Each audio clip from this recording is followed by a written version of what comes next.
Welcome to mid day debate. నేను విజయ్. తెలంగాణలో BJP Congress మధ్య పొలిటికల్ హీట్ పెరిగింది. రాష్ట్ర ప్రయోజనాల కోసం మీరేం చేశారంటే ఒకరిపై ఒకరు ఆరోపణల పర్వం కొనసాగుతుంది. బీజేపీ బీఆర్ఎస్ పార్టీలు ఢిల్లీలో దోస్తీ, గలీలో కుస్తీలాగా వ్యవహరిస్తున్నాయని కాంగ్రెస్ మంత్రులు ఫైర్ అయ్యారు. మరోవైపు రేవంత్ కాంగ్రెస్ పార్టీ కోసం పనిచేయమని రాష్ట్రానికి కేంద్రం చేసిన అభివృద్ధిపై చర్చకు సిద్ధమని బీజేపీ నేతలు సవాల్ విసురుతున్నారు. అసలు తెలంగాణలో ఎవరితో దోస్తీ చేస్తున్నారు? రాష్ట్రంలో అభివృద్ధి జరుగుతుందా? జరిగితే ఆ క్రెడిట్ ఎవరికి వెళ్తుంది? జరగకపోతే అందుకు కారణం ఎవరు? ఇలాంటి అంశాలపై ఇవాల్టి మిడ్ డే డిబేట్లో చర్చిద్దాం. రైట్, మనతో పాటు పవన్ మల్లాది గారు, TPCC insurance and claims department chairman ఉన్నారు. ఆయనతో మాట్లాడదాం. పవన్ గారు నమస్తే అండి. నమస్కారం సార్, తెలంగాణలో డైవర్షన్ పాలిటిక్స్ నడుస్తున్నాయి. ముఖ్యంగా మేము తెలంగాణ ప్రజల కోసం చేస్తున్నామంటే మేము చేస్తున్నామంటున్నారు, లేకపోతే మీరేం చేయట్లేదని ఒకరినొకరు వాదులాడుకుంటున్న పరిస్థితే కనిపిస్తుంది. సార్, పార్టీల మధ్య ప్రజలకు ఏం చేస్తున్నారో చెప్పకుండా పార్టీలన్నీ కలిసి ప్రజల్ని డైవర్ట్ చేస్తున్నాయి అనుకోవచ్చా? ఎస్, బేసిక్గా కాంగ్రెస్ పార్టీ ప్రభుత్వంలోకి వచ్చింది. మీకు పెద్దలందరికీ నమస్కారం. డిబేట్కి ఇన్వైట్ చేసినందుకు థ్యాంక్ యూ. బేసిక్గా జరుగుతుంది ఏంటంటే, కాంగ్రెస్ పార్టీ వచ్చినప్పటి నుంచి, ప్రభుత్వంలోకి వచ్చిన దగ్గర నుంచి డెడికేటెడ్గా కాంగ్రెస్ పార్టీ తెలంగాణ రైతాంగానికి, తెలంగాణ నిరుద్యోగానికి, తెలంగాణ మహిళలకు, తెలంగాణ యువకులకు అన్ని రకాలుగా కాంగ్రెస్ పార్టీ సపోర్ట్ చేస్తారు. దీన్ని డైల్యూట్ చేసుకోవడానికి చేయకుండా వాళ్ళు డైల్యూట్ చేసుకోలేకపోతున్నారు. టీఆర్ఎస్ ప్రభుత్వం ఒకటే పనిగా తెలంగాణ కాంగ్రెస్ ప్రభుత్వాన్ని ఇబ్బందుల పాలు చేసేటువంటి ప్రయత్నం చేస్తాం. బీజేపీ ప్రభుత్వం కూడా టీఆర్ఎస్ ప్రభుత్వంతో ఒప్పందం జరుగుతోంది. ఇప్పుడు లేటెస్ట్ న్యూస్ ఏంటంటే, వాళ్ళ అధ్యక్ష ఎన్నిక జరిగిన తర్వాత బీఆర్ఎస్ పార్టీని అంచెలంచెలుగా బీజేపీ పార్టీలో కలుపుకునేటువంటి ప్రయత్నం కూడా నడుస్తూ ఉంది అనేది ఇప్పుడు ఉన్నటువంటి లేటెస్ట్ న్యూస్. దాని ప్రకారమే ఇప్పుడు అరవింద్ గారిని కాకుండా ఇప్పుడు వారిని బీజేపీ పార్టీకి అధ్యక్షులుగా రామచంద్రరావు గారిని ఎన్నుకునేటువంటి ప్రయత్నం జరుగుతోంది.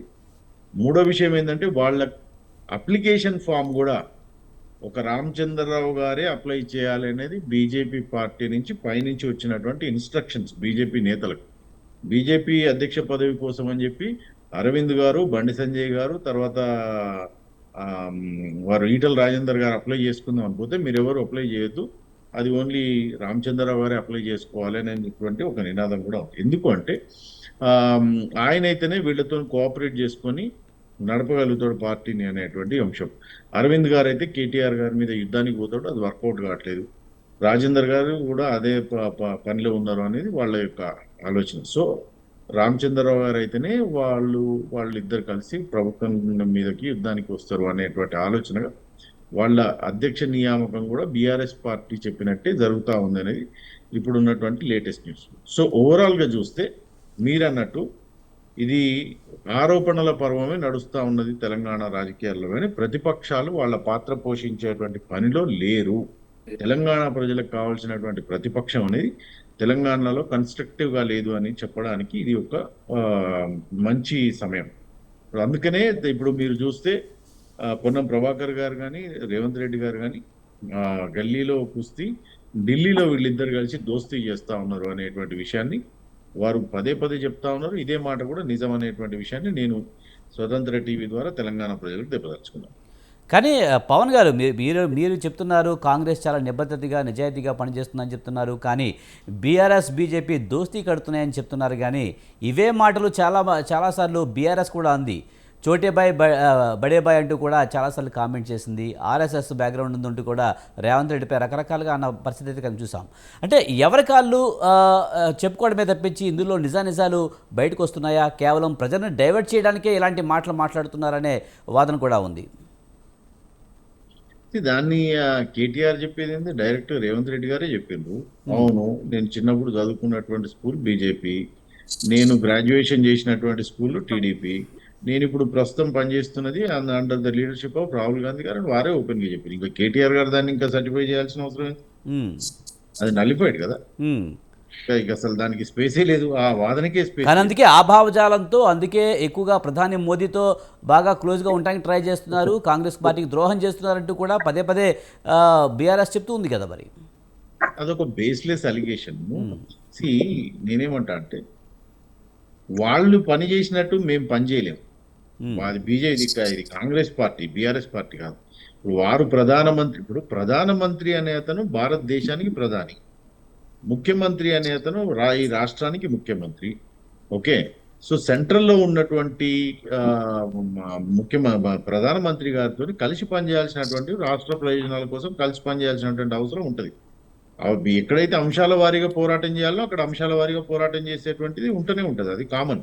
ఉమ్. కానీ దానికోసమని ఆయన మమ్మల్ని ఏదో మేము బీజేపీ పార్టీ అని, బీజేపీ పార్టీ ప్రభుత్వంలో ఉన్నట్టు ఇవన్నీ బేస్లెస్ అలిగేషన్స్. ఈ అలిగేషన్స్ పెద్ద వెయిట్ కూడా ఉండదు అని నేను చెప్తాను. ఒకవేళ కానీ కేటీఆర్ గారు ఒకటి బీఆర్ఎస్ కానీ బీజేపీ కానీ పదే పదే డైవర్షన్ పాలిటిక్స్కి కాంగ్రెస్ పాల్పడుతుంది. ముఖ్యంగా ఇచ్చిన హామీల విషయంలో ముందుకు వెళ్ళలేక ఒకరోజు ఫోన్ ట్యాపింగ్ అంటుంది, ఓ రోజేమో ఫార్ములా ఈ రేస్ అంటుంది, ఇంకోవైపు ఏమో కాళేశ్వరం అంటుంది, రకరకాలుగా చెప్తుంది తప్పించి ఇందులో ప్రజలకు ఏమీ చేయట్లేదు, హామీలు నెరవేర్చలేకపోతుంది అని చెప్తున్నారు. ఎలా చూడాలి మరి? ఈ కేటీఆర్ గారికి బేసిక్ గా కొంచెం మతి భ్రమణం చెందిందని నేను అనుకుంటా ఉన్నా. ఎందుకంటే మొన్ననే చూస్తే రైతు బంధు అనేది మొన్న 9,000 కోట్ల రూపాయలు, 9 రోజుల్లో 9,000 కోట్ల రూపాయలు ఇచ్చారు. ఉద్యోగస్తులకు 50,000 ఉద్యోగాలు ఇచ్చింది, నిరుద్యోగులకి. ఇప్పుడు అంశాల వారీగా ఇప్పుడు మీరు చూస్తే రాజీవ్ యువ కిరణం కింద 5 లక్షల రూపాయల వరకు లోన్లు ఇచ్చేటువంటి ప్రయత్నం చేస్తా ఉన్నారు. ప్రతి నియోజకవర్గానికి 3,500 ఇండ్లు ఇచ్చేటువంటి ప్రయత్నం చేస్తా ఉన్నారు. ఎక్కడ కూడా మొన్న సన్నబియ్యం ఇచ్చేటువంటి ప్రయత్నం చేసింది. సో ఎక్కడ కూడా కాంగ్రెస్ పార్టీ తన బాధ్యతను సంపూర్ణంగా నిర్వర్తించేటువంటి ప్రయత్నం చేస్తా ఉంది. At the same time honest గా మా ప్రజలకు, తెలంగాణ ప్రజలకు రాష్ట్ర ఆర్థిక పరిస్థితి ఇది కాబట్టి రాష్ట్రంలో ఉన్నటువంటి సంపూర్ణంగా అన్న చోటనే బీఆర్ఎస్ అండ్ బీజేపీ కూడా వ్యతిరేకిస్తున్నాయి. ముఖ్యంగా రైతు రుణమాఫీ కానీ, రైతు బంధు కానీ, అలాగే మిగిలిన తులం బంగారం కానీ ఇంకా చాలా ఉన్నాయి. ఇవన్నీ నెరవేర్చినవి, వాటి గురించి మాట్లాడుతుంది. సంపూర్ణంగా జరిగాయా నిజంగా? సంపూర్ణంగా జరిగాయా నిజంగా అంటే ఒకటే రోజు అయితే కాదు కదా సార్. అన్ని ఉంటే మాత్రం కాంగ్రెస్ పార్టీకి ఏం బాధ ఇవ్వడానికి మాకేమైనా నొప్పియా? ఇవ్వాలనే ఇంటెన్షన్ కూడా మాకు కూడా ఉంటది కదా. కానీ బట్ ఏంటంటే అక్కడ ఉన్నటువంటి పరిస్థితి కూడా రియాలిటీలో ఏంది అనే విషయం కూడా చెప్తా ఉన్నారు కదా. So let's not forget what is the reality. ఇవ్వాలనేటువంటి ఇంటెన్షన్ ఉన్నా కూడా అక్కడ మొత్తం రాష్ట్ర ఖజానా ఎట్లా ఉంది, రాష్ట్రంలో రోజుకి నెలకి ఎన్ని వేల కోట్ల రూపాయల మిత్తి కడుతున్నాం అనేది క్లియర్ గా రేవంత్ రెడ్డి గారు ఎప్పటికప్పుడు పబ్లిక్ తెలంగాణ ప్రజానికానికి, మీడియాకు చెప్తానే ఉన్నారు కదా. సో దాంట్లో we're not running away from it కదా. So there is no way that we're running away from it, we're running away from the public. అక్కడ ఏదైనా దాచుకొని ఇవ్వట్లేదు అంటే that's an issue. As you come back, మా మీదకి వచ్చి మీరు పోరాటం చేస్తే తప్పేం లేదు. కానీ అక్కడ ఎక్కడికక్కడికి చెప్తానే ఉన్నప్పుడు దాంట్లో ఇంకా ఇష్యూ ఏముంది? రైట్. మనతో పాటు పోలపల్లి రామ్మూర్తి గారు, బీఆర్ఎస్ రాష్ట్ర నాయకులు మనతో జాయిన్ అయ్యారు. ఆయనతో కూడా మాట్లాడదాం. రామ్మూర్తి గారు నమస్తే అండి. నమస్కారం అండి. సార్, ఎలా చూస్తారు? తెలంగాణలో పార్టీలన్నీ కూడా ఒక డైవర్షన్ పాలిటిక్స్ చేస్తున్నాయి, ముఖ్యంగా ప్రజలను డైవర్ట్ చేస్తున్నారు, అభివృద్ధి అయితే జరగట్లేదు అనేది అయితే ఒకటి ట్రోల్ అవుతూ ఉంది. ఎలా చూడాలి సార్? ముఖ్యంగా పార్టీలు అంటే అధికారంలో ఉన్న పక్షం కాంగ్రెస్ మాత్రమే కాదు, ఎవరి కాళ్ళు ఏదో రకంగా డైవర్షను. ఎస్, వచ్చినప్పటి నుంచి ఇదే కదా అండి. దాదాపు 18 నెలల నుంచి వీళ్ళు చేసే కార్యక్రమాలు ఇదే కదా. ఏదైతే 2 లక్షల ఉద్యోగాలు మేము ఇస్తాము వచ్చిన సంవత్సరంలోనే అని ఇప్పుడు మిత్రుడు చెప్తాడు 50,000 ఉద్యోగాలు ఇచ్చినామని. అది మేము నోటిఫికేషన్ వేసి ఏదైతే మేము ఎగ్జామ్ నిర్వహించి రిజల్ట్ కొన్ని కోర్టు వ్యవహారాలతో కొంచెం పెండింగ్ ఉన్నాయి, అవి కూడా మేము ఇచ్చినా చెప్పుకోవడం అది సిగ్గుచేట అని చెప్పుకోవచ్చు. అదే విధంగా మిత్రుడు మాట్లాడుతూ ఏదైతే రైతు బంధు గురించి మాట్లాడేది, వీళ్ళన్న రైతు భరోసా ఆల్రెడీ ఏదైతే సగం ఆల్రెడీ ప్రభుత్వం రాగానే సగం ఏదైతే పొంగిరెడ్డి మింగిండు అదే విధంగా అన్నది పూర్తి స్థాయిలో తెలుసు. అదే విధంగా 2 సార్లు ఎగ్గొట్టిల్లు, ఇది 3వసారి. ఎందుకంటే ఎన్నికలు ఉన్నప్పుడు ఏదైతే వీళ్ళు రైతు భరోసా ఇస్తారు, ఎన్నికల మధ్యలో ఇస్తారు తప్ప ఏదైతే నాట్లు పడ్డప్పుడు అదే విధంగా ఏదైతే రైతులు సరైన కాలంలో ఇవ్వరు. అదే విధంగా రైతు రుణమాఫీ విషయం కూడా చెప్తాం. ఎందుకంటే ఇది రైతు రుణమాఫీ పేరిట ఏదైతే బ్యాంకులకు ఏజెంట్ గా ప్రభుత్వం పనిచేసి ఏదైతే తనఖా పెట్టారు, మీరు అవసరమే చూసుకోండి. మార్టిగేజ్ లోన్స్ ఏదైతే పేమెంట్ చేస్తేనే మీకు రుణమాఫీ అయిద్దని వాళ్ళ దగ్గర నుంచి దాదాపు 10,000 చిల్లర కోట్లు వసూలు చేసి సగం డబ్బులు మొత్తం కంప్లీట్ గా రైతుల దగ్గర నుంచి వసూలు చేసి వాళ్ళకి ఇచ్చి మేము చేసినాం అనడం ఇది ఇక వీళ్ళకే చెల్లింది. అదే విధంగా ఏదైతే వీళ్ళు హామీలు ఇచ్చిందో 6 గ్యారెంటీలు, ఏదైతే 6 గ్యారెంటీల విషయంలో కూడా వీళ్ళు కంప్లీట్ గా అయితే ఇప్పుడు మనం ఏదైతే అడిగితే ఏదైతే 2,000 4,000 చేస్తాను, 4,000 చేస్తా అంటే నేను 40 రోజులు జైల్లో పెడతా అంటారు. అదే విధంగా ఏదైతే వీళ్ళు ఇచ్చిన హామీలే ఏది అడగట్లేదు, కంప్లీట్ గా తులం బంగారం అంటే మొత్తం కాళేశ్వరం కూలిపోయింది అంటారు. అదే విధంగా ఏదైతే ఫోన్ ట్యాపింగ్ ముందు పెడతారు. ఇలాంటి కార్యక్రమాలు తప్ప వీళ్ళు అధికారం కోసం వచ్చిళ్ళు, అదే విధంగా డబ్బులు దోచుకోవడానికి వచ్చిళ్ళు తప్ప వీళ్ళు ఏదైతే కమిట్మెంట్ తోని ప్రజలకు చేస్తామన్నది ఏంటంటే వీళ్ళు 18 నెలలుగా చేస్తుంది డబ్బులు లేవని చెప్తారు. ఓ దిక్కు మళ్ళీ ముఖ్యమంత్రి 18,500 కోట్లు రాష్ట్ర ఆదాయం అంటాడు. అదే మీరు 18 నెలలు వేద్దాం, 3,33,000 కోట్ల ఆదాయం రావాలి. అదే విధంగా వీళ్ళు తీసుకొచ్చి 1,60,000 కోట్లు, దాదాపు ఇవి కలిపితేనే 5,00,000 కోట్లు నాకు అవుతున్నాయి. 5,00,000 కోట్లను ఏం చేసిందని అడుగుతున్నాం, ఎవరికి కప్పం కడుతున్నాం. అదే విధంగా డైవర్ట్ పాలిటిక్స్ లో భాగంగా ఢిల్లీకి చాలా సార్లు పోతాడు. ఢిల్లీకి ఏం చేస్తాడంటే ముఖ్యమంత్రి, నేను అడుగుతున్నా, అక్కడ రాహుల్ గాంధీ టైం ఇయ్యాడు. ఇప్పుడు మిత్రుడు చెప్తాడు మేము రాహుల్ గాంధీ అదే విధంగా మోడీ ప్రధాని కాబట్టి మోడీ దగ్గరికి పోతున్నామంటే క్లియర్ గా చెప్తున్నాడు కదా ముఖ్యమంత్రి. ఎందుకంటే మేము డైరెక్ట్ ప్రధానమంత్రిని కలుస్తున్నాము, కలిసే క్రమంలో ఎన్నిసార్లు ఫోటోలునే బయట పెట్టండి, ప్రధాని 2-3 సార్లు మాత్రమే కలిసిండు. అది కూడా చిన్న చిన్న ఇష్యూస్ తో వేరే వేరే మీటింగ్ లో తప్ప అని రాష్ట్రం కోసం కలిసింది ఏంటిది. అదే విధంగా ఒక మీటింగ్ లో మాట్లాడతాడు ప్రధానమంత్రి ఏదైతే మోడీ అంశాన్ని ముందుకు కాబట్టి కాంగ్రెస్ లో మిగతా వాళ్ళకి నచ్చట్లేదు అంటే మరి ఈ డబ్బులు తీసుకెళ్లి బీజేపీకి ఇస్తున్నావా, అందుకే రాహుల్ గాంధీ కలిసాడని అడుగుతుంది. ముఖ్యంగా బీఆర్ఎస్ ఏం చేసింది గత 10 ఏళ్లలో అంటే 10 ఏళ్లలో చెప్పమంటే ఇప్పుడు ఫోన్ ట్యాపింగ్ గురించి మాట్లాడతారు, లేకపోతే ఇంకో దాని గురించి మాట్లాడతారు. కానీ మీరు కూడా రామూర్తి గారు బీఆర్ఎస్ గత 10 ఏళ్లలో ఏం చేసింది అంటే మీరు కూడా ఒక రకమైన డైవర్షన్ పాలిటిక్స్ చేస్తున్నారు. గతంలో మేము ఇది చేసామని చెప్పుకోలేని పరిస్థితుల్లో బీఆర్ఎస్ ఉందనే విధంగా కూడా ఈ అధికార పక్షం కానీ బీజేపీ కానీ విమర్శిస్తున్న పరిస్థితి. ముఖ్యంగా మీరు కూడా పోలవరం అనో కాళేశ్వరం అనో ఫోన్ ట్యాపింగ్ అనో ఏదో ఒక విషయం చెప్పించి కాంగ్రెస్ని బ్లేమ్ చేస్తున్నారు. కానీ మీరు విచారణ కూడా ఎదుర్కోలేని పరిస్థితుల్లో ఉంది బీఆర్ఎస్ అని కామెంట్ చేస్తున్నాయి. ఎలా చూడాలి? విచారణకు వచ్చినామండి. విచారణ ఎవరు పిలిస్తే హరీష్ రావు గారు పిలిస్తే హరీష్ రావు గారు వచ్చిళ్ళు, కేసీఆర్ పిలిస్తే కేసీఆర్ కి వచ్చిళ్ళు. కాళేశ్వరం విషయం కూడా నేను క్లియర్ గా చెప్పాను. మేము ఏదైతే 94,000 కోట్లు ఏదైతే మేము ఆర్ఈసీ కంపెనీ నుంచి తీసుకొచ్చుకున్నామో ఆర్ఈసీ కంపెనీకి సంబంధించి వాళ్ళు కూడా పైసా ఏదైతే కాళేశ్వరం కట్టడానికే యూజ్ చేసుకున్నాం అన్నది వాళ్ళు విజిలెన్స్ కమిషన్ వాళ్ళు వెరిఫై చేసుకున్న తర్వాత మనకి ఏ సర్టిఫికేట్ కూడా ఇవ్వడం జరిగింది. వీళ్ళు పదే ఎందుకంటే బీజేపీ కానీ అదేవిధంగా ఏదైతే కాంగ్రెస్ కానీ పదే రాష్ట్రానికి వచ్చిన ఏదైతే వాళ్ళ పార్టీ పెద్దలు 1,00,00,000 కోట్ల అవినీతి అంటే తీసుకొచ్చిందే 94,000 కోట్లు. మిగతా 6,000 కోట్లు ఎవడన్నా కలిపి ఇస్తాడా? వాడన్నా కట్టేటోడు ఎవడన్నా ఎల్ఎన్టీ కంపెనీ కానీ అదే విధంగా ఏదైతే మెగా కంపెనీ కానీ స్వచ్ఛంద సంస్థనా లేకపోతే ప్రాజెక్టు ఫ్రీ కట్టేటోళ్ళ? రాష్ట్రంలో ఉన్న ప్రాజెక్టు కనబడతలేవు, అదే విధంగా ఏదైతే కెనాల్స్ కనబడతలేవు, అదే విధంగా ఏదైతే పంప్ హౌస్లు కనబడతలేవు, ఇవన్నీ రిజర్వాయర్లు కనబడతలేవు. ఇవన్నీ ఉత్తగడతారా అండి? ఇప్పుడు ఏంటంటే వీళ్ళు మొత్తం మభ్యపెట్టడానికి ప్రజలను మొత్తం తప్పుదోవ పట్టడానికి అదే ఇప్పుడు ఫోన్ ట్యాపింగ్ అంటారు, ఎవిడెన్స్ లెస్ కేసు అని వాళ్ళే అంటారు.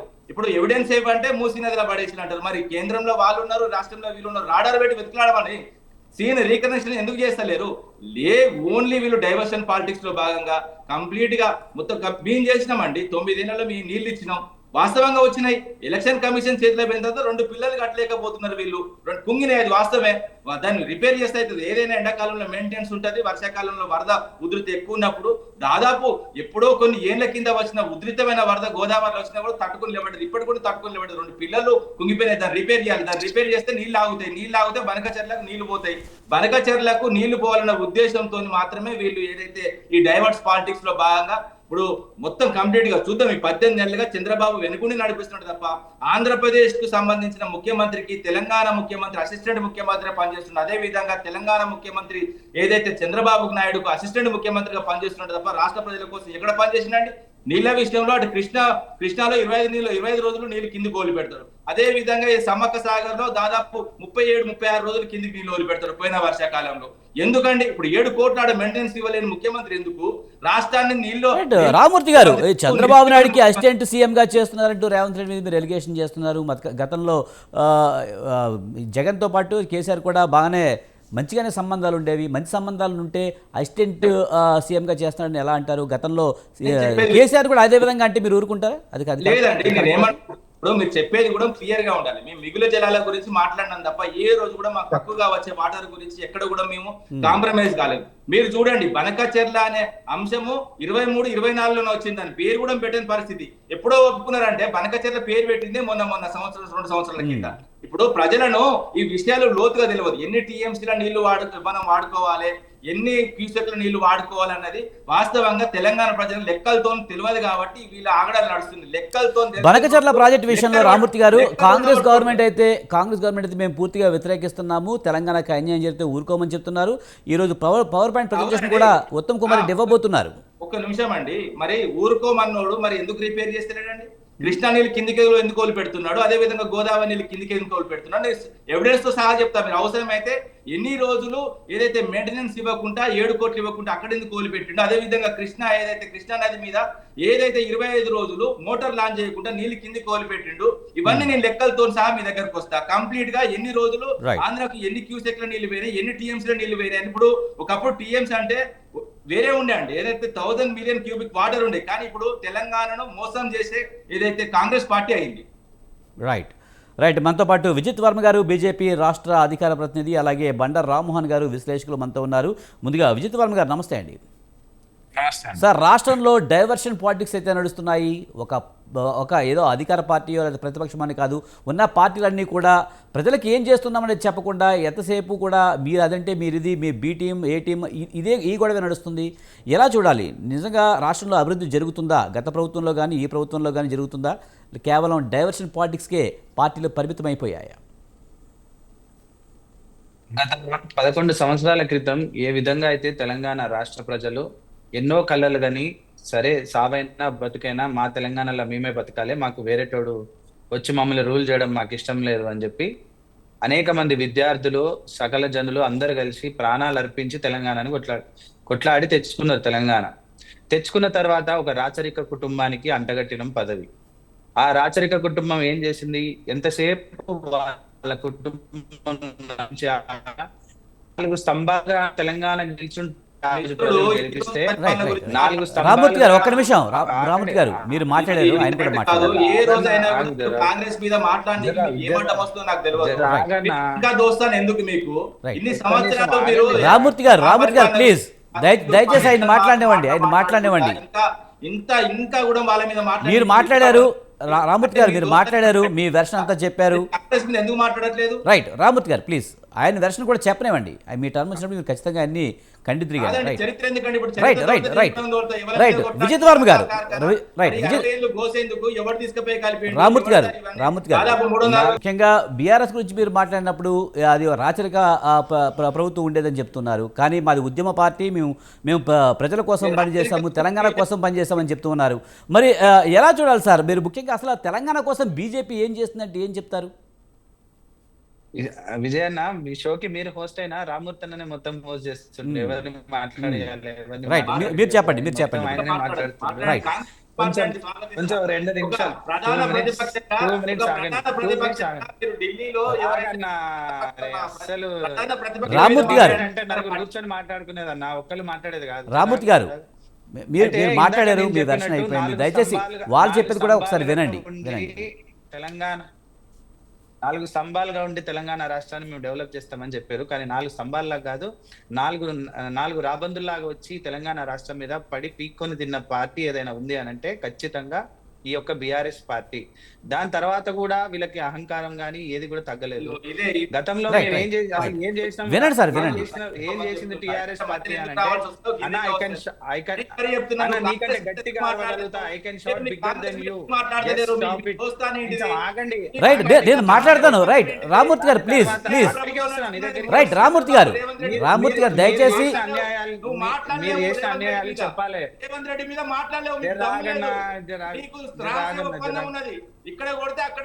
రైట్. రామూర్తి గారు ప్లీజ్ మీరు వినండి. మీరు మాట్లాడుతున్నారు కానీ. రైట్. రామూర్తి గారు ప్లీజ్.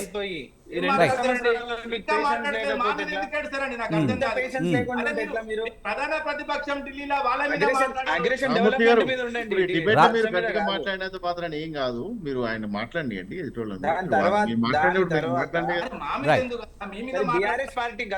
బీఆర్ఎస్ పార్టీ గతం అంటే మీరు చేసిన టైం పాస్ చెప్తున్నా. బీఆర్ఎస్ పార్టీ గతంలో ఏం చేసింది అంటే చాలా విషయాలు చాలా డెవలప్మెంట్ చేసింది అని అంటున్నారు. ఇప్పుడు మీ డిబేట్ ఎందుకంటే డిబేట్ చేసింది. ఇందాక నువ్వు రామూర్తి గారు డిబేట్ అంటే కేవలం మీ వెర్షన్ మాత్రమే కాదండి.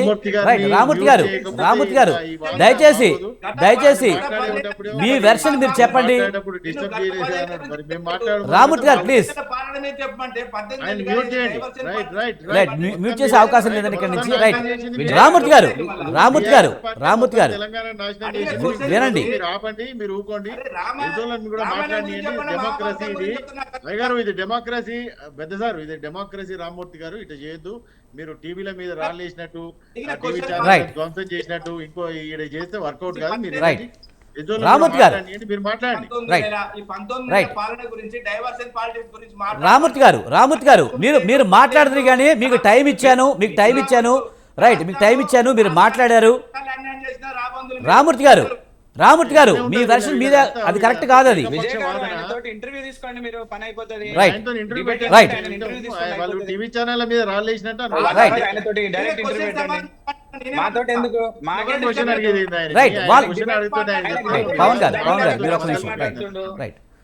రైట్, విద్యుత్ వరం గారు చెప్పండి, అసలు బీజేపీ ఏం చేసింది తెలంగాణ కోసం, అది చెప్పండి. తెలంగాణ రాష్ట్రం కోసం బీజేపీ ఏం చేసిందంటే అనేక విషయాలలో ఈరోజు ఫండ్స్ అనేది సెంట్రల్ గవర్నమెంట్ మొదటి నుంచి కానీ గతంలో టీఆర్ఎస్ ప్రభుత్వం ఉన్నా ఏ ప్రభుత్వం ఉన్నా అంటే గవర్నమెంట్స్ తో సంబంధం లేకుండా Bharatiya Janata party central government లో నరేంద్ర మోదీ గారి నాయకత్వంలో ఎవ్రీ టైమ్ ఏ ఫండ్స్ అయితే రావాలో ఆ ఫండ్స్ వస్తూనే ఉన్నాయి. గతంలో బీఆర్ఎస్ ఉన్నప్పుడు 42% వాళ్ళకి ఏదైతే రావాలో ఆ హక్కు కింద అప్పుడు పంపించడం జరిగింది, ఇప్పుడు పంపించడం జరిగింది. MMTS కి కానీ, లేకపోతే ఫ్లడ్స్ వచ్చినప్పుడు కానీ, ఇప్పుడు నెక్స్ట్ టైం మెట్రో డెవలప్మెంట్స్ కానీ. సో ఈ రకంగా అనేక విధాలుగా విద్యుత్ వరం గారు, మీరు మెట్రో అంటే గుర్తుకొచ్చింది. మెట్రో ఫేజ్ 2 కి మీరు ఎలాంటి అనుమతులు తీసుకురాలేకపోయారు, అడిగినా సరే ఇవ్వట్లేదు తెలంగాణకి అని చెప్పి సీఎం రేవంత్ రెడ్డి నిన్న హాట్ కామెంట్స్ చేశారు. ఇప్పుడు గతంలో కూడా మేము ఎయిమ్స్ కోసం అని తీసుకొస్తే అప్పుడు ల్యాండ్ అలొకేషన్ లేకుండా ఇష్యూ జరిగింది. ఇప్పుడు ఒక రకంగా మాట్లాడింది, ఇప్పుడు గవర్నమెంట్ ఇంకో రకంగా మాట్లాడింది. గతంలో మేము ఇచ్చిన ఫండ్స్ రిటర్న్ కూడా తీసుకునే దౌర్భాగ్యం ఈ తెలంగాణ గవర్నమెంట్ అప్పట్లో చేసింది. సో అదే విధంగా ఎప్పుడైనా తీసుకునేది ఈరోజు తెలంగాణ రాష్ట్ర ప్రభుత్వం నడుస్తుంది అని అంటే just because of the central government funds. ఇక్కడ నుంచి వీళ్ళు చేస్తున్న ఏ మాత్రం కూడా లేదు. ఎక్కడ కూడా వీళ్ళకి రెవెన్యూ జనరేషన్ లేదు. ఆ ఉన్న జనరేషన్ లో ఎంతసేపు ఎక్కడ కమిషన్లు దొరుకుతాయి, ఎక్కడ ఏమి చేయాలని చెప్పి గత ప్రభుత్వం నలుగురే తింటే ఇక్కడ 12 మంది పవర్ సెంటర్స్ లాగా కూర్చొని ఒక్కొక్క రకంగా దోచుకోవడమే తప్ప ఎక్కడ కూడా రియల్ గా కూడా తెలంగాణ రాష్ట్రానికి, తెలంగాణ జనాలకు కావాల్సింది ఏం చేయాలి అనేది ఆలోచనే లేదు. అండ్ ఈ మధ్య తెలంగాణలో తెలంగాణలో ఒక డ్రామా అయితే ప్లే అవుతుంది. ముఖ్యంగా బీఆర్ఎస్ బీజేపీ ఒక్కటే లోపల ఇక్కడ గల్లీలో అయితే. రామ్మూర్తి గారు ఒక క్షణం, ఒక్కొక్కళ్ళు ఇందాక రామ్మూర్తి గారు ఒక వర్షన్ చెప్పారు, ఇందాక అన్న ఇంకొక వర్షన్ చెప్తున్నారు. సో ఓవరాల్ గా మనకు కావాల్సింది రూలింగ్. ఆ రూలింగ్ పక్కన పెట్టేసి కంప్లీట్ డైవర్షన్. కొన్ని రోజులు అల్లు అర్జున్ కేసు తీసుకోవాలి, ఇంకొన్ని రోజులు ఇంకో కేసు తీసుకోవాలి, ఇంకొన్ని రోజులు ఇంకో కేసు తీసుకోవాలా. ఇదే తప్ప తెలంగాణ రాష్ట్రంలో ఈ రోజు కాంగ్రెస్ గవర్నమెంట్ వచ్చినప్పటి నుంచి అసలు ఏం జరిగింది అని నిజంగా మనం చర్చించుకుంటే ఏం జరిగిందంటే హైదరాబాద్ రియల్ ఎస్టేట్ మొత్తం ఢమాల్ అయింది. హైడ్రా అనే పేరు తీసుకొని దాని ఎన్ని కథలు ఉన్నాయో ఏమున్నాయో అందరికీ తెలుసు. అది ఆ పేరుతోటి ఈ రోజు మొత్తం హైదరాబాద్ మార్కెట్ మొత్తం డమాల్ చేసేసింది ఒక రాష్ట్ర ప్రభుత్వం. తర్వాత ఎవరైనా కాంట్రాక్టర్స్ ఏదన్నా పని చేద్దామంటే వాళ్ళని టచ్ చేస్తే చాలు, మాకు ఎంత పర్సెంటేజ్, మీకు ఎంత పర్సెంటేజ్, ఇదే చర్చలు నడుస్తున్నాయి. అంతకు మించి రైట్ పవన్ గారు, మీరు ఎలా చూస్తారు? ముఖ్యంగా తెలంగాణలో కాంగ్రెస్ ప్రభుత్వం వచ్చిన తర్వాత ఏం జరిగిందంటే ఏమీ జరగలేదు, హామీలు అమలు పరచలేదు, మీకెంత మాకెంత అనేది జరుగుతుంది, రియల్ ఎస్టేట్ వ్యాపారం పడిపోయింది, ఇదే జరుగుతుంది, ప్రజలకైతే జరిగింది ఏమీ లేదని చెప్తున్నారు. ఇవన్నీ బేస్లెస్ ఎలిగేషన్స్. వాళ్ళ దగ్గర ఒక కాంక్రీట్ సబ్జెక్ట్ ఏదైనా ఉంటే మాట్లాడితే దాని మీద నేను స్పందిస్తే బాగుంటుంది. నేను క్లియర్గా చెప్తున్నాను, ప్రతి నియోజకవర్గానికి 3,500 ఇందిరా మైండ్లు ఇస్తున్నాము. రాజీవ్ యువ యోజన కింద, యువ వికాసం కింద నిరుద్యోగులకు 5 లక్షల రూపాయలు ఇచ్చేటువంటి ప్రయత్నం చేస్తున్నాం. 50,000 ఉద్యోగాలు ఇచ్చినాం. ఇప్పటి వరకు ప్రయత్నం 9 రోజుల్లో 9,000 కోట్ల కింద నిన్ననే రైతు భరోసా వేసినాం. రైతు బంధు దగ్గర దగ్గర 30,000 కోట్ల రూపాయలతోని రైతు రుణమాఫీ చేసినటువంటి ప్రభుత్వం తెలంగాణ ప్రభుత్వం. బీజేపీ పార్టీ ఇన్ని రాష్ట్రాలలో 2,000 కోట్లే, 2,000 కోట్లే, మళ్ళీ ఇది ఒక కొత్త లెక్క. ఎక్కడన్నా బీజేపీ పార్టీ అందులో రైతు సగం వల్ల రుణమాఫీ రైతుల నుంచి రైట్ తీసుకున్నారు. రామూర్తి గారు రైతు రుణమాఫీ మాట్లాడినండి చేసిందా? రైట్. ఎక్కడన్నా రైతు రుణమాఫీ బీజేపీ ప్రభుత్వం చేసిందా? బీఆర్ఎస్ ప్రభుత్వం 10 ఏళ్లలో రైతు రుణమాఫీ కూడా పూర్తిగా కంప్లీట్ చేయనటువంటి పరిస్థితి మనం చూసినాము. ఎక్కడన్నా ఇంతకుముందు వారు బీఆర్ఎస్ పార్టీ నాయకులు మాట్లాడుకుంటూ మేము ఉన్నప్పుడు రైతు బంధు వేసినాం అంటున్నాం. నేను లెక్కలతో సహా చెప్తా, ఏనాడు కూడా వీళ్ళు రైతు బంధు అనేది చెప్పిన కాడి నుంచి 3 నెలలు 6 నెలల తర్వాత వేసినటువంటి పరిస్థితులు ఉన్నాయి. నా దగ్గర డేట్లతో సహా ఉన్నాయి. ఇదివరకు కూడా చాలా డిబేట్లలో నేను చెప్పిన మళ్ళీ కూడా చెప్తా. తెలంగాణ ప్రభుత్వం ఏంటంటే కాంగ్రెస్ పార్టీ ప్రభుత్వంలోకి వచ్చిన తర్వాత జనరల్ గా ఎక్స్పెక్టేషన్స్ అనేవి సొసైటీలో ఉన్నటువంటి ప్రతి ఒక్కళ్ళకి ఎక్కువ ఉండే. ఆ ఎక్స్పెక్టేషన్స్ ని మనం మీట్ కాలేకపోతున్నాం. ఎందుకంటే ఆర్థిక బడ్జెట్ లోటు ఉన్నది కాబట్టి మీట్ కాలేకపోతున్నాం. రాష్ట్ర ఆదాయం ఎంత, దాంట్లో కట్టాల్సినటువంటి అప్పులు ఎంత, దానికి కట్టాల్సినటువంటి ఇంట్రెస్ట్ ఎంత అనేది ప్రతిరోజు రేవంత్ రెడ్డి గారు దొరికినప్పుడల్లా సమయం ఉన్నప్పుడల్లా చెప్తూనే ఉన్నారు. రాష్ట్ర ఆర్థిక పరిస్థితిని మంచిగా చేసేటువంటి ప్రయత్నం చేస్తూనే ఉన్నారు.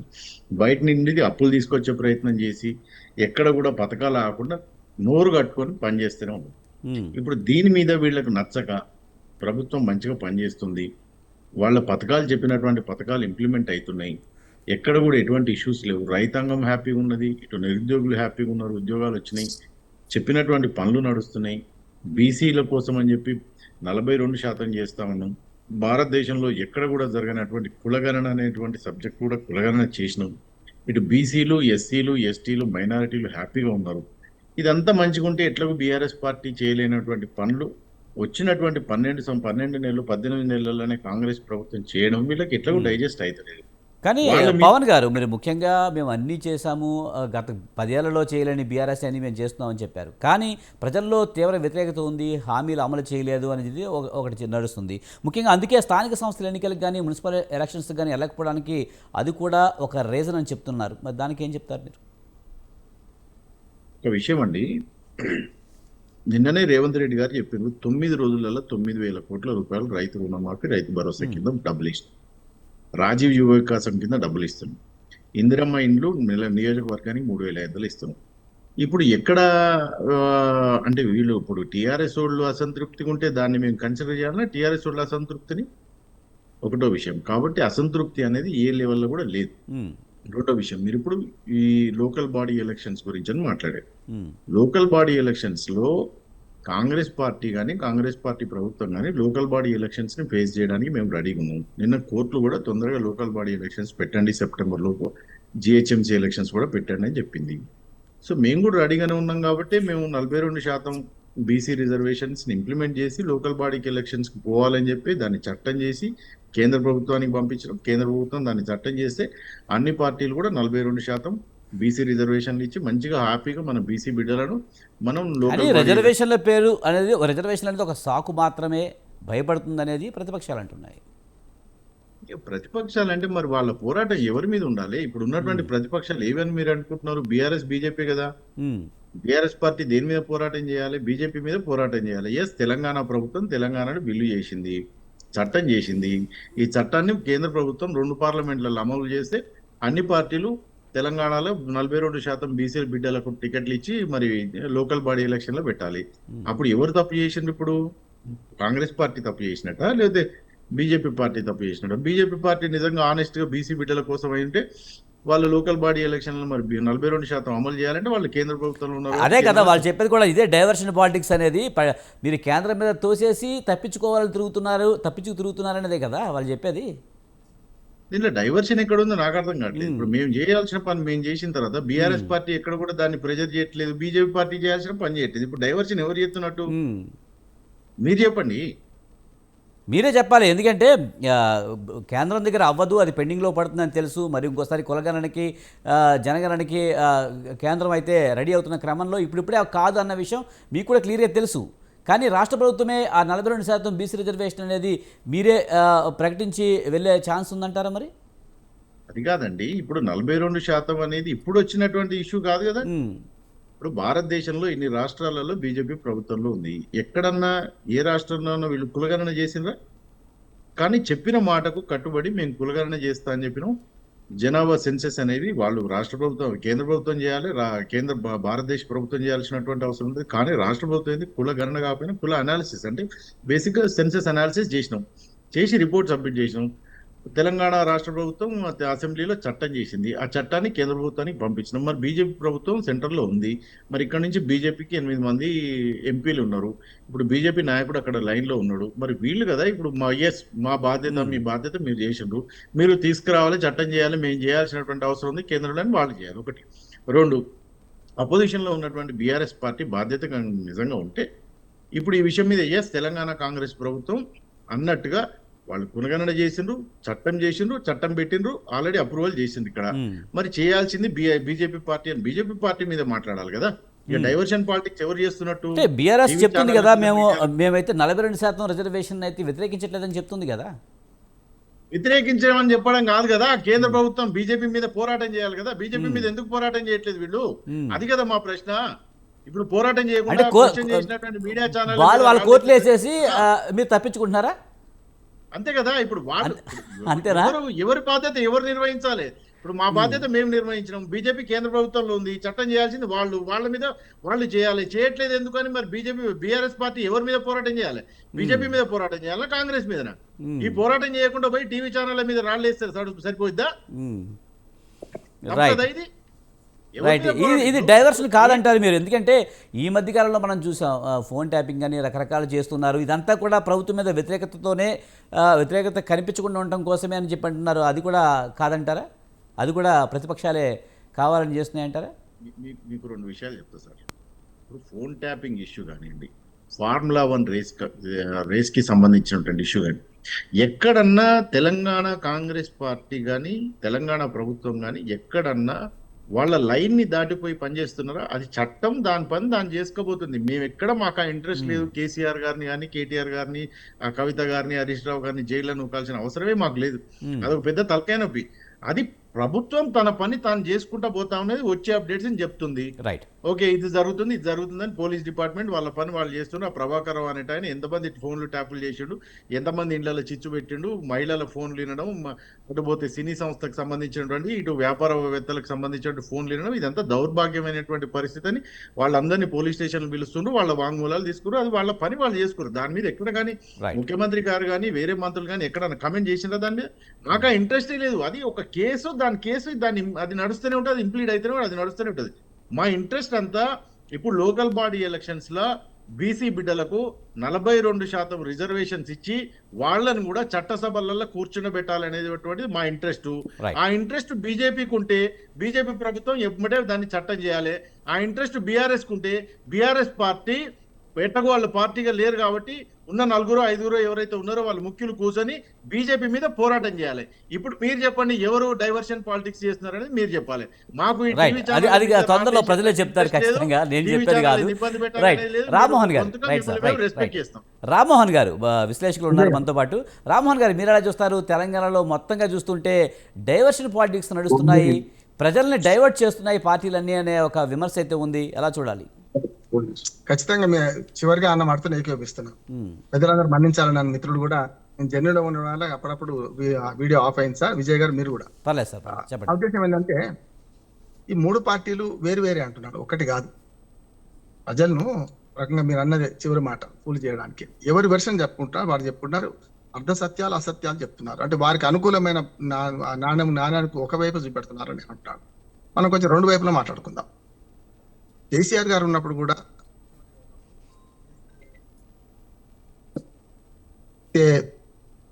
మోడీ గారితో సఖ్యతతోనే మొదటిసారి ఉన్నారు. మిషన్ భగీరథ మన శంకుస్థాపన కానీ తర్వాత ఇనాగ్రేషన్ వచ్చినప్పుడు గజ్వేల్ ప్రాంతంలోనే మీ కరుణా కటాక్షాలు చాలు సార్ మాకు అని కేసీఆర్ గారు అన్నారు. మొదటి 5 ఏళ్ళు బీజేపీ గవర్నమెంట్తో బాగానే ఉన్నారు కదా, అప్పుడు రాలేదు. తర్వాత శత్రుత్వం పెంచుకున్నాడు. అప్పుడు నేను చాలా విమర్శించిన, మీ ముఖ్యమంత్రి కుర్చీ ఖాళీ పెట్టుకోవద్దండి, మన ప్రధానమంత్రి, మీరు ముఖ్యమంత్రి, ప్రధానమంత్రి వచ్చినప్పుడు గౌరవించాలి, వారు వచ్చినప్పుడు వారితో సహకారం తీసుకోవాలి. అడుగుతూనే ఉందాం, కడుగుతూనే ఉందాం, నష్టం ఉంది, అమ్మాయిని అడగంది పెట్టదు కదా అని తెలంగాణ అభివృద్ధి కోరుకునే మాలాంటి వాళ్ళందరం కూడా కేసీఆర్ గారు కూడా ఎడముఖం పెడముఖం పెట్టుకొని అధికారిక సమావేశాల్లో కూడా కుర్చీ ఖాళీగా ఉంచి ముఖ్యమంత్రి కుర్చీ ఖాళీ ఉంచడం తప్పన్నాను నేను ఆనాడు, ఇప్పుడు కూడా అంటున్నాను. అట్లాగే మనకు రేవంత్ రెడ్డి గారు వచ్చిన తర్వాత కూడా మొదటి రోజే మోడీ గారిని, కేసీఆర్ గారిని, ఆఖరి సలావుద్దీన్ ఓవైసీ గారిని కూడా సలహా తీసుకుంటాను, మీ యొక్క అనుభవం మాకు ఇవ్వండి అని ఎలక్షన్ రిజల్ట్స్ వస్తుండగానే రేవంత్ రెడ్డి గారు అన్నారు. నేను అభినందించాను నేను. అట్లాగే బడాయిబాయ్ చోటేబాయ్ అంటే కూడా అవి అందరూ విమర్శించారు.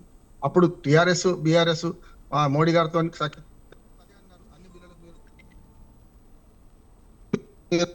తీస్తున్నారు, మీకు ఏమొస్తుందని చెప్పి. ఇవాళ కూడా నేను ఏమంటున్నాను అంటే ఇక్కడికి వచ్చే కల్లా మనం ఎంత సఖ్యతగా ఉన్నా కేంద్ర ప్రభుత్వాలు, అప్పుడు కాంగ్రెస్ పార్టీ, ఇప్పుడు వరకు చెప్పాలంటే బీజేపీ, అంటే తెలంగాణ వచ్చినాక బీజేపీ ఉంది అనుకోండి, మనకు తెలంగాణకు కానీ అంటే ఉభయ తెలుగు రాష్ట్రాలంటే మళ్ళీ ఇప్పుడు ఈ మధ్యన ఎన్డీఏ గవర్నమెంట్ వచ్చినాక ఆంధ్రప్రదేశ్లో మరి బాగా అభివృద్ధి చేసే ప్రయత్నం చేస్తున్నారు కనుక రెండు తెలుగు రాష్ట్రాలను ఒకే గట్ట కట్టలేం, కానీ తెలంగాణకు అన్యాయం చేస్తూనే ఉన్నాయి అంటున్నాను నేను. తెలంగాణ ఇవ్వడంలో ఆనాడు కాంగ్రెస్ పార్టీ 10 ఏళ్ళు ఆలస్యం చేసి 2004లో ఇచ్చినా 2009లో ఇచ్చినా ఈ సమస్య రాకపోయేది. 2004లో ఇచ్చినా కాంగ్రెస్ పార్టీ అధికారంలో ఉండేది, 2009లో ఇచ్చినా కాంగ్రెస్ పార్టీ అధికారంలో ఉండేది. రెండు రాష్ట్రాల్లో బాగుండేది. కాంగ్రెస్ పార్టీ వాళ్ళు ఆంధ్రప్రదేశ్లో మునిగిపోవడానికి కారణం ఏంది? అక్కడ ఇచ్చినా వాళ్ళే వేయలేదు, ఇది మనకు తెచ్చినా ఇక్కడ ఇచ్చినా ఇక్కడ వేయలేదు, రెండు దిక్కుల పోయింది కదా. అందుకని ఉభయ పరిస్థితులు చెందిండ్రు. ఎప్పుడు కూడా నాంచివేత ధోరణి కేంద్ర ప్రభుత్వం, ఆనాడు కాంగ్రెస్ పార్టీ 10 ఏళ్ల అధికారంలో మన్మోహన్ సింగ్ ఉన్నప్పుడు కానీ, ఇప్పుడు మోడీ ప్రభుత్వం 11 ఏళ్ళ ఉన్నప్పుడు కానీ తెలంగాణకు అన్యాయం చేస్తుంది అంటున్నాను, స్పష్టంగా చెప్తాను.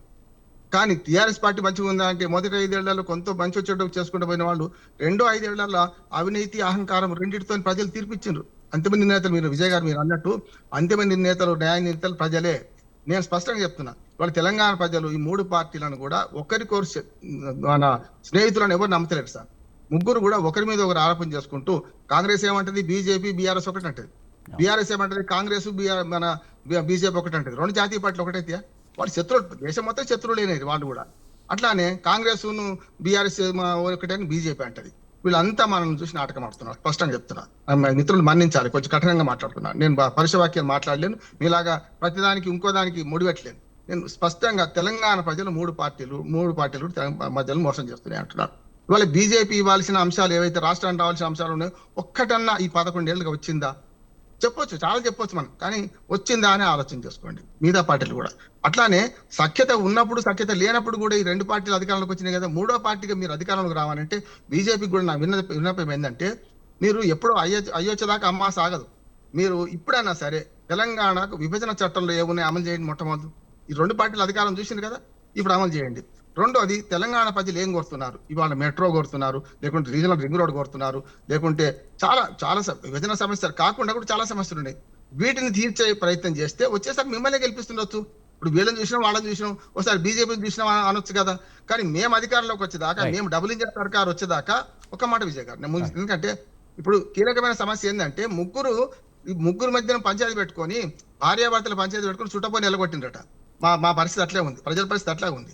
మీరు అనవసర పంచాయతీ పెట్టుకోకండి. బీజేపీకి నా విన్నపం ఒకటే, ఓసారి బీఆర్ఎస్ 10 ఏళ్ళు చూసిండ్రు, ఇప్పుడు 5 ఏళ్లలో 2 ఏళ్ళు కావస్తున్నారు, 1.5 year అయింది కాంగ్రెస్ ప్రభుత్వం చూస్తున్నారు. మీరు అధికారంలోకి రావాలంటే డబుల్ ఇంజన్ సర్కార్ వచ్చేదాకా, మేము వచ్చేదాకా ఏమి చేయం తెలంగాణ కంటే నష్టపోతారని నేను అంటున్నాను. బీజేపీ పెద్దలకు విజ్ఞప్తి చేసేది ఏంటంటే, మోడీ గారు తెలంగాణకు రావాల్సిన విభజన హామీలు అమలు చేయండి. అట్లానే ఇవాళ ఏదైతే ముఖ్యమంత్రి గారు 10 సార్లు పోయింది కదా, సరే దేనికి పోయిండు ఆ విమర్శ నేను పోను, కానీ పోయిందంటే అడిగింది నిజమే కదా. అమ్మ అడగండి, అమ్మాయిని పెట్టదని అడిగింది కదా.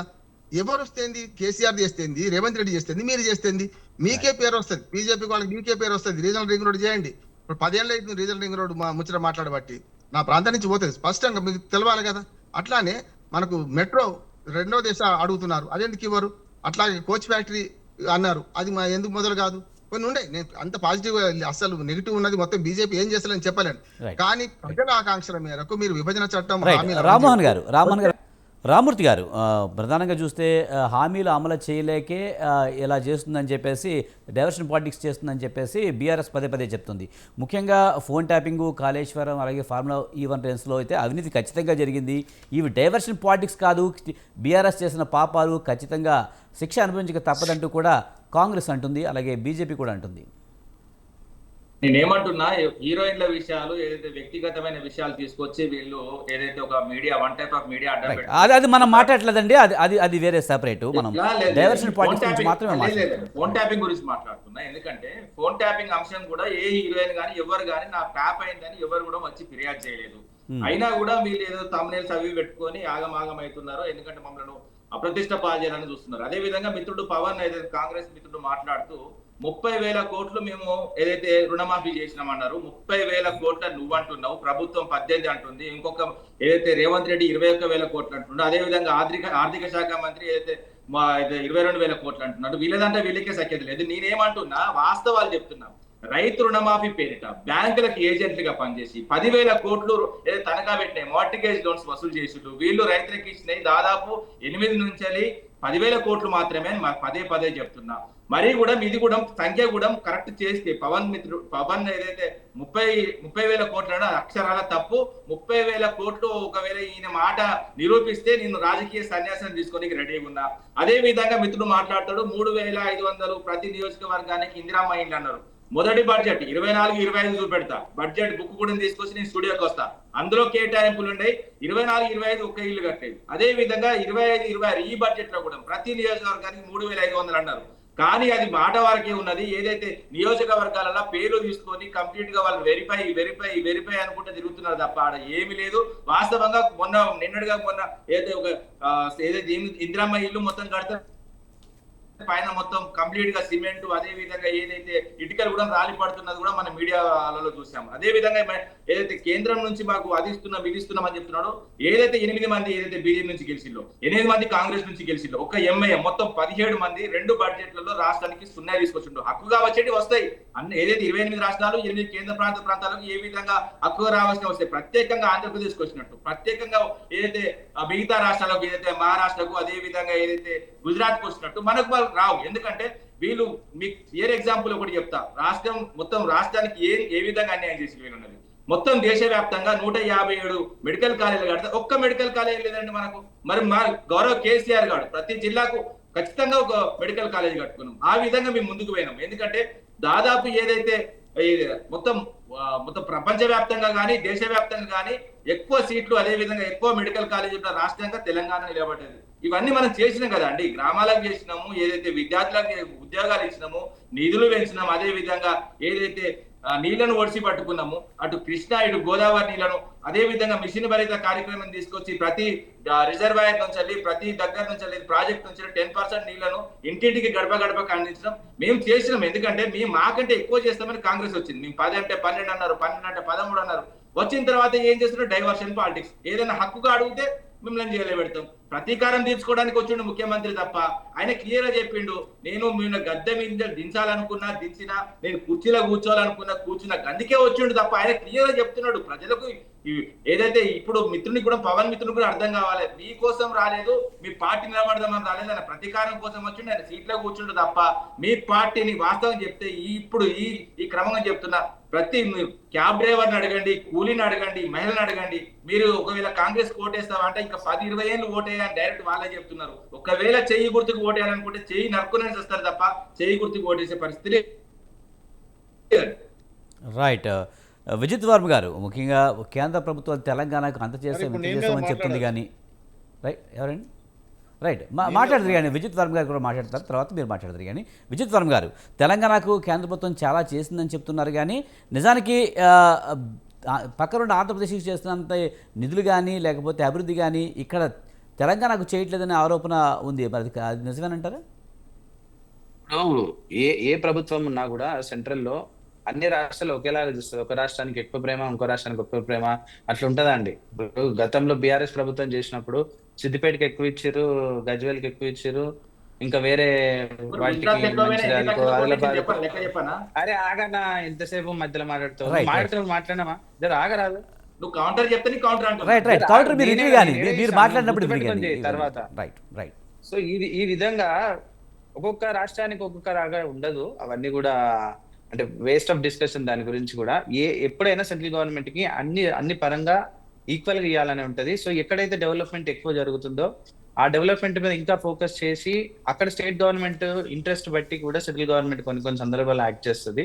సో అదే విధంగా తెలంగాణ కొత్తగా ఏర్పడ్డప్పుడు డెవల్యూషన్ ఆఫ్ ట్యాక్సెస్ కింద వాయిస్ రావడం లేదు కంటే కూడా విజిత్ వర్మ గారు. ఓకే హలో మాట్లాడండి. వినపడుతుందండి? Okay hello, okay okay devolution of taxes కింద ఉండాల్సిన పర్సెంటేజ్ కంటే కూడా ఆ రోజు తెలంగాణ రాష్ట్ర ప్రభుత్వానికి మేము ఎక్కువ పర్సెంటేజ్ ఇవ్వడం జరిగింది. సో అదే కాకుండా అమృత్ స్కీమ్ కింద కానీ, ఎయిర్పోర్ట్స్ కానీ, లేకపోతే ఎయిమ్స్ కానీ, ఎయిమ్స్ ఆలోచిస్తాము మేము, మీరు ల్యాండ్ చూసి పెట్టండి అని అంటే ల్యాండ్ చూడడానికి అవ్వలేదు. సో ఈ విధంగా అనేక రకాలుగా ఉన్నాయి, కొన్ని ఇంకా కూడా స్టిల్ ఆన్ ప్రాసెస్ లో నడుస్తూనే ఉన్నాయి. సో అవన్నీ కూడా ఆ రోజు రాష్ట్ర ప్రభుత్వం చేయలేదు. అండ్ ఇప్పుడు ప్రజెంట్ రాష్ట్ర ప్రభుత్వానికి వస్తే డైవర్స్ అనే దానికి మీనింగ్ ఇందాక పవన్ గారు మాట్లాడుతున్న దాంట్లోనే చాలా క్లియర్ గా అర్థమైంది వీళ్ళు ఎంతగానో డైవర్షన్ చేస్తున్నారు అనేది. ఇప్పుడు లోకల్ బాడీ ఎలక్షన్స్ కి వెళ్ళాలి అనుకున్నప్పుడు డైరెక్ట్ లోకల్ బాడీ ఎలక్షన్స్ కి వెళ్ళిపోవాలి, కానీ మేము బీసీలకు న్యాయం చేయాలనుకుంటున్నాం, బీసీలకు 42% ఇస్తే మేము లోకల్ బాడీలోకి బీసీలను చూడాలనుకుంటున్నాం అంటే నిజంగా మీకు బీసీలకు అంత ప్రేమ ఉంటే లోకల్ బాడీ ఎలక్షన్స్ మీరు స్టార్ట్ చేసి పెట్టేసి మీ కాంగ్రెస్ పార్టీ టికెట్లు ఇస్తుంది కదా, ఆ కాంగ్రెస్ పార్టీ టికెట్లలో 42 కాదు 80% ఇవ్వండి బీసీలకి. అసలు ఏ రోజన్నా కాంగ్రెస్ పార్టీ బీసీలకి ఎంతగానో టికెట్లు ఇచ్చింది అనేది మనకు తెలుసు. పోయిన ప్రభుత్వం, పోయినసారి ఎమ్మెల్యే ఎలక్షన్స్ కానీ లేదా గతంలో కానీ. ఒక్క నిమిషం ఉండండి.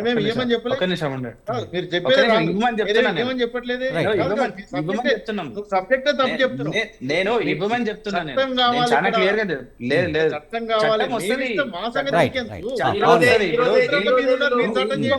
ఇంకొకటి దీంట్లో డైవర్షన్ ఇంకొక సెకండ్ పాయింట్ ఏంటంటే డైవర్షన్ ఎప్పుడు చెప్పినాం మేము నీకు ఒక్కరికి పవన్ గారు ఒక్క నిమిషం మీరు మాట్లాడదు మీరే మాట్లాడదు. నేను ఏమంటున్నా అంటే కంక్లూడ్ చేయండి. మీరు మాట్లాడిన మీరు ఒకటే సెకండ్ ఏనండి. ఇప్పటికి కూడా నేను 3 సార్లు దాన్ని విజయ్ గారికి సంక్షిప్తంగా ఎక్స్ప్లెయిన్ చేసిన, మళ్ళీ చెప్తున్నా. ఇది ఒక ప్రాసెస్. ఇదే ప్రాసెస్ ఇప్పుడు కేంద్ర ప్రభుత్వం కూడా 2027లో సెన్సెస్ చేయడానికని మొన్ననే సెన్సెస్ గురించి అని చెప్పింది. ఒక దగ్గర కులగణన చేసినాక చేస్తామని చెప్పి మేము చెప్పినాం, కులగణన చేస్తామని చెప్పి మేము కంప్లీట్గా దీని మీద కులగణన చేసినాము. ఆ రిపోర్ట్లో కులాలు ఎంతెంత ఉన్నాయి తెలంగాణలో అనేది చెప్పినాం. తెలంగాణలో బీసీలకు ఈ లోకల్ బాడీ ఎలక్షన్లలో మేము రిజర్వేషన్ 42% ఇస్తామని చెప్పిన మాటకు మేము కట్టుబడినాము. తెలంగాణలో ఉన్నటువంటి శాసన సభలలో 2 సభలలో చట్టం చేసినాం, ఆమోదం చేసినాం. దాన్ని కేంద్ర ప్రభుత్వం అప్రూవల్కి పంపినాం. మీరు ఇప్పుడు చేయాల్సిందనే విషయం నేను చెప్తా ఉన్నా. పవన్ గారు మీరు చెప్పినట్టు ఒక్క నిమిషం నేను అనలేదు, నేను అదే అంటున్నా. మీరు చెప్తున్నందుకు మీరు చెప్పేదాన్ని అవును మేము చేస్తాం లేదు చేసేటప్పుడు అన్ని. ఇప్పుడు ఒక తెలంగాణ రాష్ట్రం ఒకదానికి చేయాలి. ఇప్పుడు ఒక సెంట్రల్ గవర్నమెంట్ ఇప్పుడు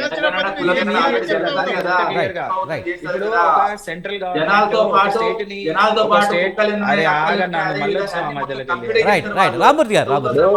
సెంట్రల్ గవర్నమెంట్ సెంట్రల్ గవర్నమెంట్ ఒక చట్టం చేయాలంటే ఒక స్టేట్ ని తీసుకొని చెయ్యదు. అన్ని consideration from all the states చేస్తుంది. That is a very common thing. అది మనందరికీ కూడా తెలుసు. అన్న ఇప్పుడు అన్న నువ్వు ప్రాసిక్యూషన్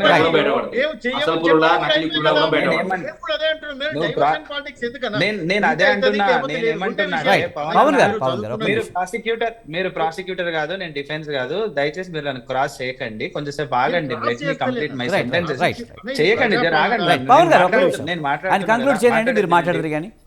సో నేనేమంటున్నా మీరు తీసుకున్న 42% చేయాలన్నది నిజంగా మంచిదే, దాన్ని మేము స్వాగతిస్తాం, ఖచ్చితంగా స్వాగతిస్తాం. నేనేమంటున్నా బిఫోర్ దట్ దానికోసం మీరు ఇన్ని రోజులు ఈ లోకల్ బాడీ ఎలక్షన్స్ హోల్డ్ చేయాల్సిన అవసరం లేదు. Go for local body elections. మీరు లోకల్ బాడీ ఎలక్షన్స్కి వెళ్ళిపోయి మీరు మీ క్యాండిడేట్స్ ని 40 కాకపోతే 80% పెట్టండి, ఒకసారి బీసీలకు అవకాశం ఇవ్వండి అని చెప్పి మా తరపున ఈ రోజు నేను మిమ్మల్ని రిక్వెస్ట్ చేస్తున్నా. మీరు పోయి మీ పార్టీ పెద్దలకు చెప్పండి ఈ మాట.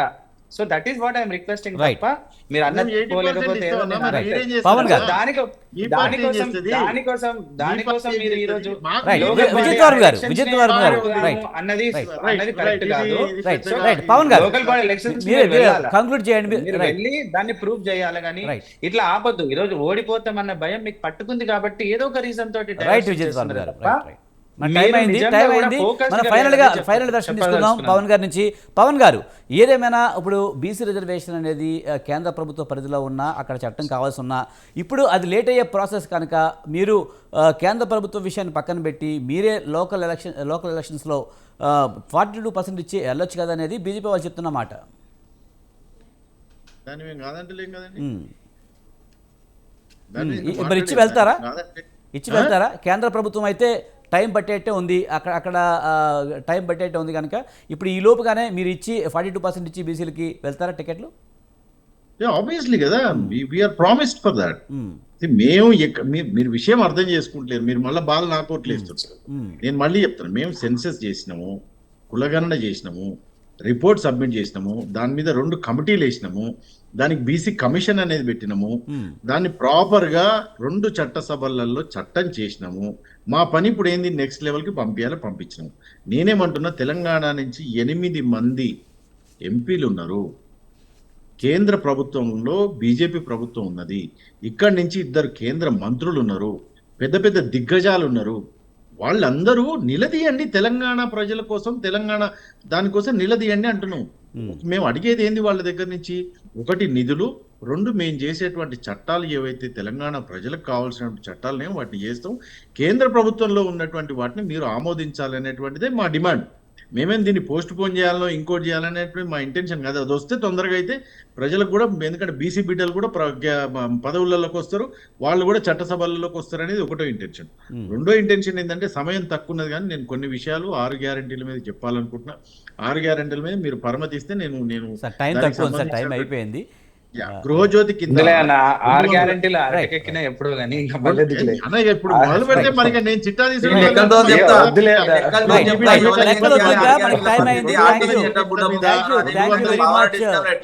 మీరు భయపడి పారిపోతున్నారు డిబేట్ లో నుండి మాట్లాడదామంటే. బీఆర్ఎస్ వాళ్ళు ప్రిపేర్ అయ్యండి.